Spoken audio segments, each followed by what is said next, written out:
focus on God's love.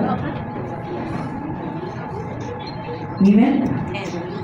So bakit siya maigsoon na atong pangandoy maigsoon na ang atong pagkinabuhi diha sa pagbuhi ng Dios, atong relasyon diha sa pagbuhi ng Dios na bisan unsa man sa kabisi nato sa ato ang trabaho, kabisi sa eskwela sa mga estudyante, dili nato makalimutan ang Ginoo maigsoon na tagaan gyud nato siya og higayon maigsoon. Tagaan din nato siya o luna. Focusing on God's love means recognizing and embracing the unconditional love, boundless love that God has for each individual. Wala siya maigsoon na na-recognize ko nung maigsoon. Masa diha ang alatay, nakafocus na diha sa tubuhi ng Diyos. Naada maigsoon na ihang unconditional love.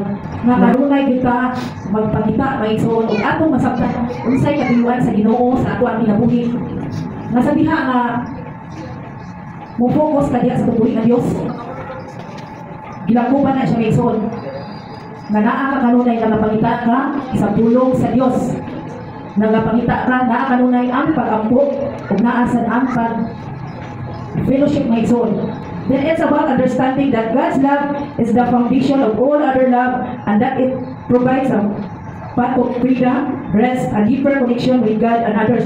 So kanino lang, ang Diyos mo lang ang pagigumpan din sa Ginoo maigsoon, sa diha nga siya gadatuan na sintro maigsoon, naghatag ni siya, mauni siya ang naghatag nato o foundation maigsoon.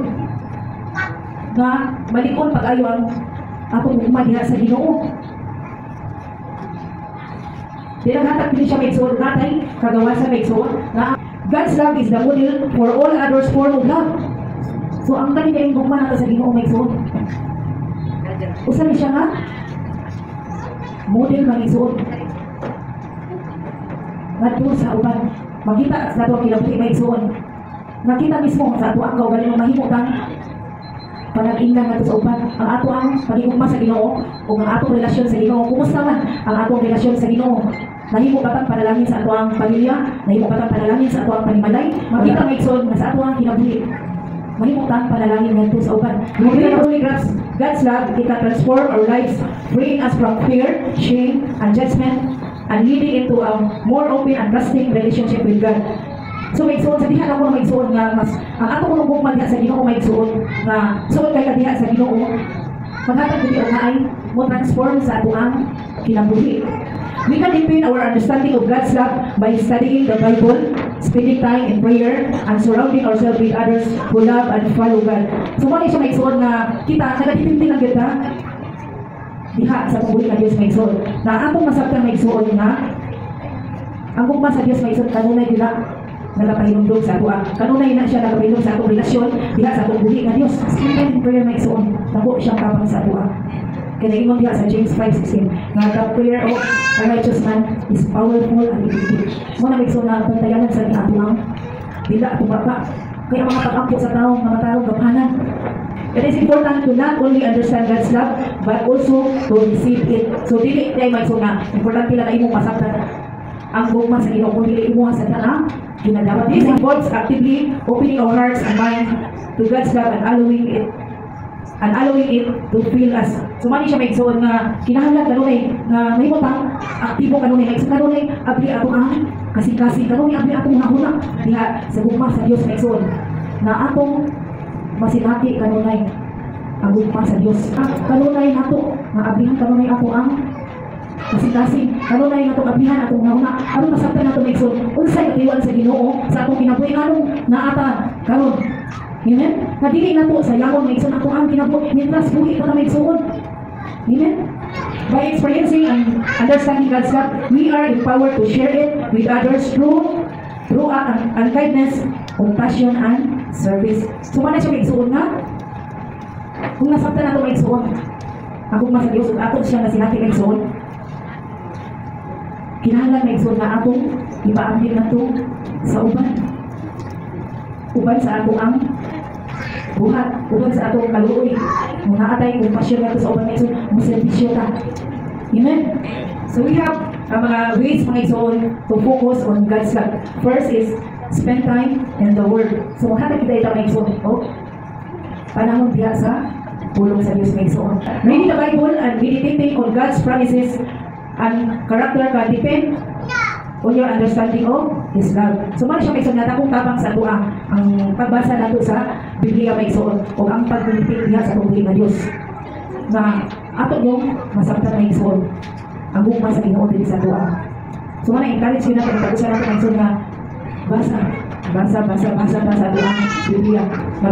Prayer is a conversation with God where you can express your love, gratitude, and ask for guidance in understanding His love. So man siya may igsoon na it's a conversation to us ngadto sa ato ang buhi ng Dios na atong ma-express niya kung sa kayo ang Ginoo sa atong kinabuhi Ginoo. Dili katulong ay igsoon, practice gratitude. Taking time to reflect on the blessing in your life and offering thanks to God can cultivate an attitude of gratitude which is a natural expression of God. So, kaya nga nag-igsoon nga kanunay kita nga magpasalamat diha sa Ginoo labi na sa grasya sa panalangin nga atong naabot karon sa gamay nga mga butang nga naa sa tuwa, gamay nga madawat sa tuwa, kamauta nga magpasalamat. Dili lang pasalamat ay dito ta ko isa na lang madawat pero sa gamay kay mano din gamay bangin. Masabuyo tayo ka. So, dili igsoon. Magamay na lang sa dako igsoon. So, let's give thanks to God for igsoon. Dili ka upat, serve others. Serve others. So, servisyo kita may igsoon na to sa uban. Dili lang kita mo serve anak kay kani ko ani niya ako gini siya katimanon. O gini siya pakaron ako ni siya lutuan. Looking for opportunities to serve others selflessly, just as God has served us, can be a powerful way to express and experience His love. So, sa may igsoon niya, si Ginoong si Kristo, siya gud ang ni-serve nato sa iyang mga disciples may igsoon. Ang Ginoo nagservisyo din siya sa iyang mga katawhan may igsoon. Amen? So, mao na ato ang pagabuhaton nato sa ato ang isig katawo may igsoon sa ato mga kaigsuonan. So, daan lang mga pamaagi may igsoon na maka-servisyo ka sa mga isig katawo may igsoon. Ikalima may igsoon, forgive others. Kung naamay tao may igsoon na nasa muyok, so ato na siyang pasayloon. Extending forgives to those who have wronged you, just as God has forgiven you, reflect His love and promotes healing. So maigsoon sa kanila yung pasaylo ta maigsoon sa tao nga nakapasakit sa ato maigsoon. Susama sa Ginoo, susama nga Ginoo nagpasaylo sa ato at reflects sa ato ang gugma diha sa Ginoo. Then it promotes healing kuno mahatag ni siya o kaayuhan maigsoon. Then lastly maigsoon, seek fellowship. So we must seek fellowship. So kinahanglan muatin kita para tigong musimbata diha sa tuang buhi nga Dios. Connecting with others, believers who can encourage and support you in your journey of faith.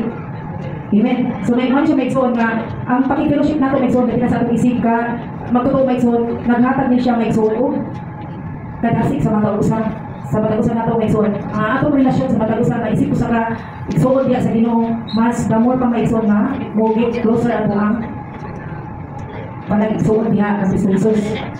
Kanunay gid nato nga tinuhaon maigsoon nga ma-focus gyud ka diha sa atong diha sa ato ang buhi nga Dios.